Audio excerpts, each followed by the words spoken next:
The 300 AAC Blackout. Pretty incredible.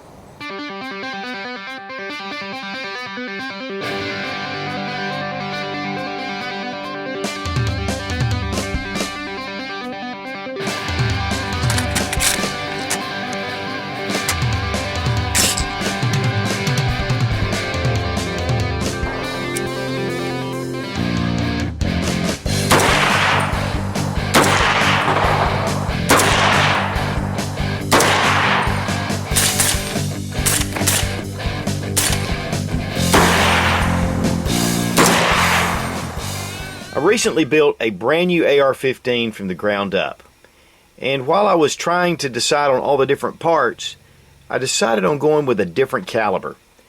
I've got a number of 5.56 AR-15s. You know, they shoot well, everything's interchangeable, and it's almost like, why bother with doing something new? And I decided on the 300 Blackout, and I know a lot of you guys have been hearing about it. Many of you have built rifles around the 300 Blackout or want to build. But for those of you who are just wondering what in the heck is going on with 300 Blackout, why would anybody want it?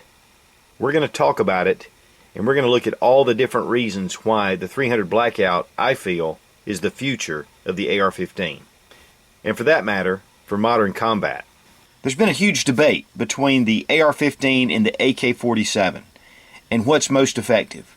And a lot of that is based, obviously, on the round itself, and also on the rifle. But the round, it has been the real center of the controversy. You have the 5.56, which has a smaller, faster moving bullet, and really the AR-15 platform is more accurate.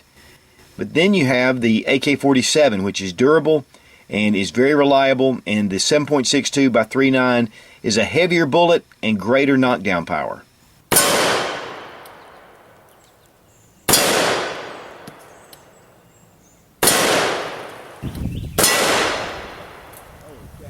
Of course, militaries around the world have also been asking the question, what is the optimum caliber?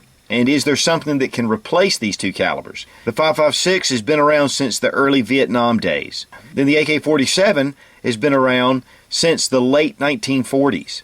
So these rounds have been proven. They've got a big track record. Now, the U.S. military had a lot of objectives, and one was to create a round that was in .30 caliber to replace the 5.56.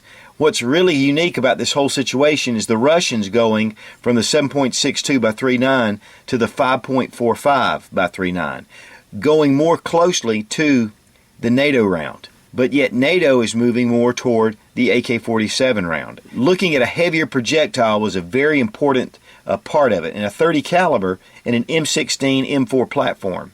Also, optimum sound and flash suppression. They really wanted to develop something that could be used with a suppressor, and yet also something that would be supersonic, that could also compete with the 7.62 by 3.9 as far as energy and knockdown power. And then again, penetration into heavy barriers. The 7.62 with the heavier bullet, it can penetrate a lot better than a very light 62 grain bullet coming out of the 5.56. But yet something that's lightweight, especially with troops in the field carrying a lot of ammunition, something that's very durable, and something with the low recoil. Now, the 5.56 is legendary for low recoil, being able to get second, third, and fourth shots in small areas. The 7.62 by 3.9 has a greater recoil pulse. So you're going to have a lot more recoil, and it's going to be a little more difficult to stay on target like it would be with the 5.56.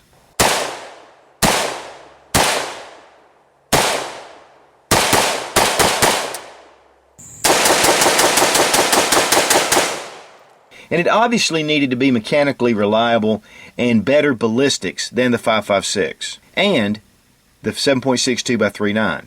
So why not just adapt something to go with the 7.62 by 3.9? In fact, when I was building the rifle, I considered that for the AR-15 platform. But there were a couple of reasons why this is not optimum. There's a much more extreme taper in the 7.62 by 3.9 than there is on the 5.56. And one of the problems with the extreme taper is that the magazine has to be curved, an extreme curve, because once you start stacking these bullets, the percentage of that taper starts to affect and it comes down into a curve. But one of the big problems with the 7.62 by 3.9 in the AR-15 platform is that it produced excessive pressures. It had to have a larger bolt The gas pressures themselves caused a lot of wear on the bolt face. So while there are AR-15s that shoot the 7.62 by 39, they do have excessive wear and are not optimum for what the military was looking for. Then along came the 300 Whisper, and this was a Wildcat cartridge. It wasn't standardized, but a lot of different guys were using these in some different type rifles, and it was really a lot of fun. The ballistics on this were excellent. But the designer of the Whisper did not want to standardize. But the Advanced Armament Corporation was inspired by the 300 Whisper and designed the 300 AAC Blackout.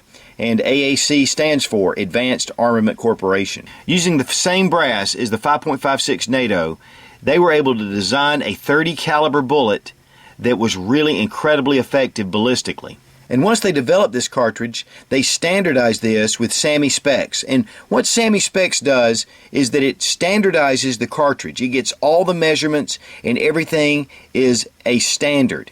So when you have a 300 Blackout from one company, you're going to have the exact same round from a number of different companies. And this is really what makes ammo companies begin to produce different rounds of ammunition. In fact, the 300 AAC Blackout now has over 110 companies making either rounds or components.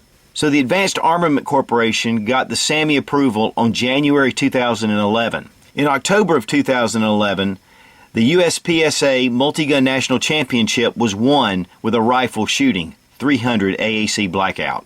Ballistically, the 300 AAC Blackout has almost 17% more energy at 300 meters than the 7.62 by 39. One of the reasons why is because the 7.62 by 39 is thicker and wider and it causes more drag on the bullet. But even though the 5.56 at the muzzle has much greater energy because it's going about 3,000 feet per second, the 2,200 feet per second 300 AAC Blackout has the same muzzle energy at 700 meters as the 5.56 has at 500 meters. And that is huge, because that makes this more effective out at long distances. And even though the bullet drop is greater, you can compensate with bullet holdover for the 300. Recoil is very negligible. In fact, the muzzle rise is almost non-existent, and most of it comes back on your shoulder. But to be honest with you, shooting both of these rounds, it's very hard to tell the difference. Yes, there's a little bit difference with the larger projectile, but it's not enough to affect accuracy and follow-up shots, which is really important.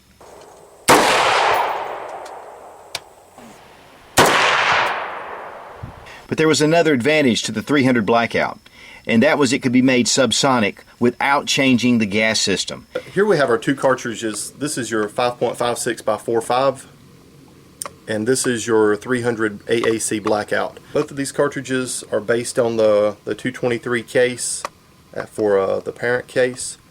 The difference is the 300 Black has been cut and shortened. These are 220 grain subsonic rounds that we're going to be shooting this morning in one of the suppressed rifles, just to give you guys an idea of what this round is capable of.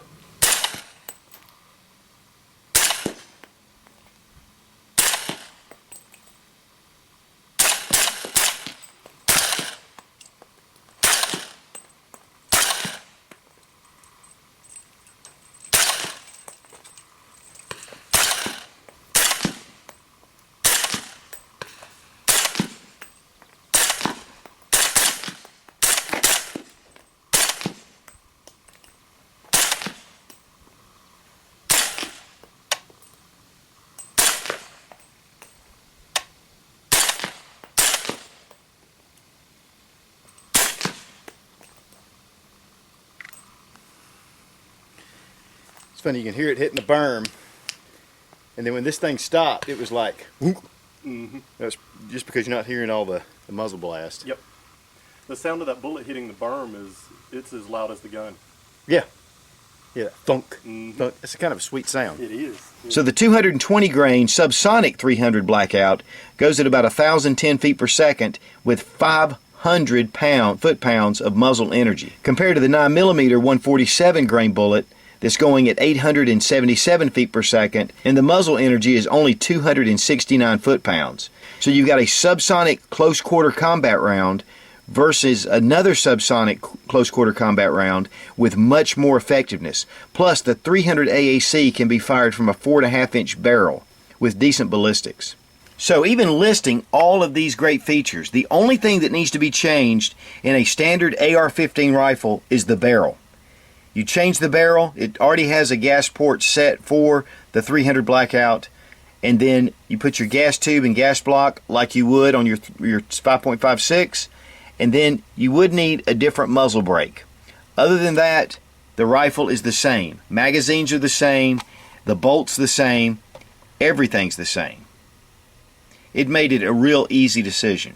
And one of the real appeals of the 300 Blackout is I can just take my upper, pull it out, and then place a standard 5.56 upper in here. In fact, I can use the same bolt carrier group and everything. So it's a really easy way to be able to have another caliber, same magazines, same everything. The only difference is the barrel itself and again the muzzle brake, and I've got a completely different caliber. To me, the only downside right now with the 300 Blackout is ammo availability. It's pretty scarce right now. There are some sources you can find it here and there, but that has to do because it's so popular, because there's a lot of it being sold, ammunition across the board. And then there are a lot of guys that are taking 5.56 brass cases and cutting them down and reforming them to the 300 AAC Blackout. And that's probably what I'm going to do. But I think in the long run it will start to come down, especially because people are going to want to buy it in volume. And of course the good side about everything being AR compatible is all you have invested from a regular AR-15 is just the barrel. And you could replace the barrel for $150 to $200 and you'd have a standard 5.56 AR-15. The 300 Blackout is super versatile. It's very effective, low recoil. I just don't think you can beat it. And as Travis Haley said, it's like the 7.62 by 3.9 and the 5.56 had a baby. And out came 300 Blackout. Be strong.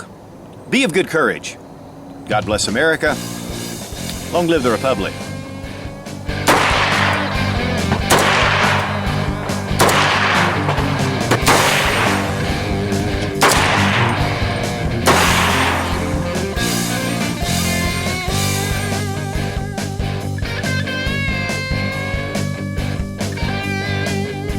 That's a 241, that's a 230, no, and only has a 269 foot-pounds per, but there was another advantage to the, but there was another advantages to, but to me one of the real appeals of the 300 Blackout is that I can take,